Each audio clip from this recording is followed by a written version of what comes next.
The cat was quietly hiding a secret on the phone, afraid someone might see it. But the dog saw everything and he promised, "I won't tell anyone because real friendship protects secrets." The living room was quiet, only the soft ticking of the wall clock and the faint light of evening through the window. The orange cat sat on the couch, paws pressed carefully around a phone he had secretly dragged from the table. His whiskers trembled. He kept glancing toward the doorway, listening. Tap-a-tap.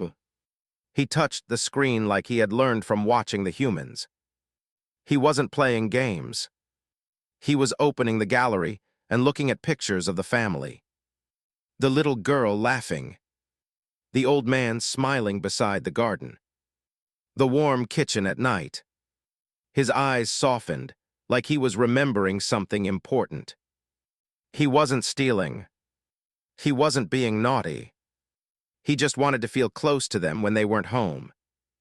On the floor nearby, the golden dog lifted his head. He had heard something. Slow footsteps, careful breathing, that quiet kind of silence when someone is trying to hide. He walked closer, tail low, not barking, not making noise. He peeked over the couch and froze. The cat saw him. Their eyes met. The cat's heart jumped, his paws shook, he almost dropped the phone. He whispered in his own little way, curling his tail tight, pressing the phone to his chest like it was a secret. The dog didn't bark. He didn't call anyone. He simply watched, confused, curious. The cat slowly unlocked the screen again and showed something. A picture of the little girl hugging both of them. The dog's ears softened. The cat's paws moved again. Another picture. This time the family leaving the house with bags, waving goodbye. The dog understood something. The cat missed them. He lay down beside the couch quietly, head resting on his paws, not judging, not laughing.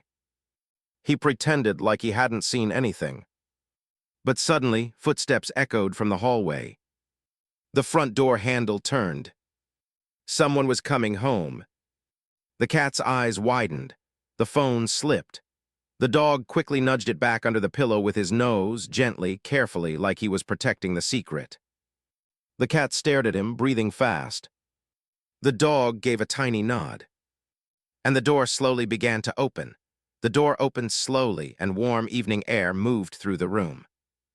The cat sat very still, paws tucked in, pretending to be sleepy. The dog stretched his legs calmly, as if nothing had happened. The mother walked inside first, tired but smiling. She set down a bag of groceries and sighed softly. The father followed, carrying boxes. The little girl rushed in after them, laughing. The dog wagged his tail and went to greet them, acting normal like always. The cat only blinked, slow and quiet, like he had been resting the whole time. No one noticed the phone under the pillow. But the little girl paused. She looked around the room with curious eyes. "My phone," she murmured softly, looking at the table. The dog's heart beat faster. The cat lowered his head, pretending to clean his paw. The girl shrugged and went to help her parents in the kitchen. The house filled with the sound of plates, soft talking and laughter. The smell of warm food spread slowly through the air. The dog walked back to the couch and lay beside the cat. They didn't look at each other for a while. Then, when the room grew quiet again, the cat gently slid the phone back out. He pushed it toward the edge of the couch, placing it where it originally belonged. His eyes were full of something soft. Gratitude, trust. He looked at the dog for a moment. A silent thank you. The dog licked his nose once, calm and gentle, as if saying, "It's okay, I understand." Later that night, when everyone fell asleep, the house turned peaceful. Moonlight slipped through the curtains and touched the couch softly. The cat curled up beside the phone, close but not touching it. He just listened to the quiet sounds of the house. He wasn't scared anymore, because he knew someone was on his side. But deep inside, the dog had a worry he couldn't shake. What if one day someone discovered the truth? and blamed the cat for something he never meant to do. His eyes stayed open a little longer than usual, watching the shadows, listening carefully. As if something unexpected might still be coming, morning light slipped quietly through the curtains. The family moved around the house, getting ready for the day. The cat lay on the couch, eyes half closed, pretending to nap. The dog rested nearby, but his ears kept turning, listening. The little girl finally noticed something. Her phone was back on the table, but it wasn't exactly where she remembered. She frowned a little, tilting her head. "Did I leave it here?" she whispered. The mother smiled and kept packing lunch.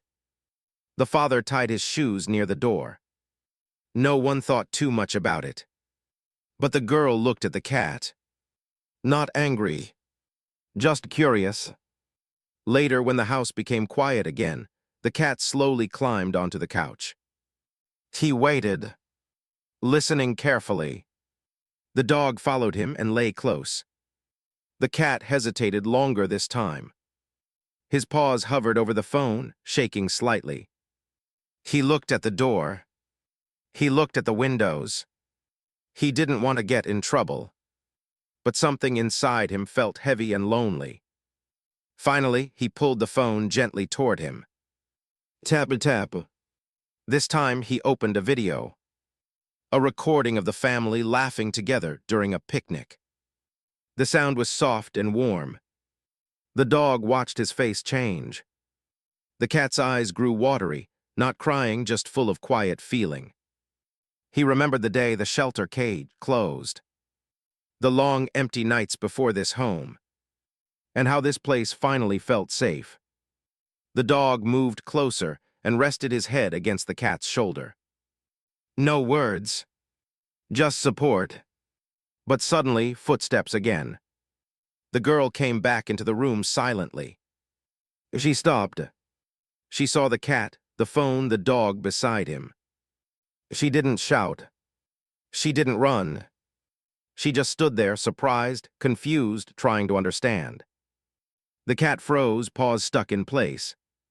The dog slowly lifted his head, heart racing, tail still. The girl walked closer, very slow, very gentle. And then she whispered, "Were you watching us?" The cat lowered his ears, ashamed. The phone slipped a little from his paws. The dog stepped forward, placing himself between them, body calm but protective, like he wanted to explain something he couldn't say. The girl looked at both of them and took a deep breath. Her expression softened. But before she could speak, her mother called from the kitchen. "Come here quick, I need your help." The girl glanced back at the animals, unsure what to do. She quietly picked up the phone, looked at the screen, and saw the family video playing. Her eyes widened. She didn't say anything. She just slowly walked away, thinking, wondering. And the cat's heart filled with fear again.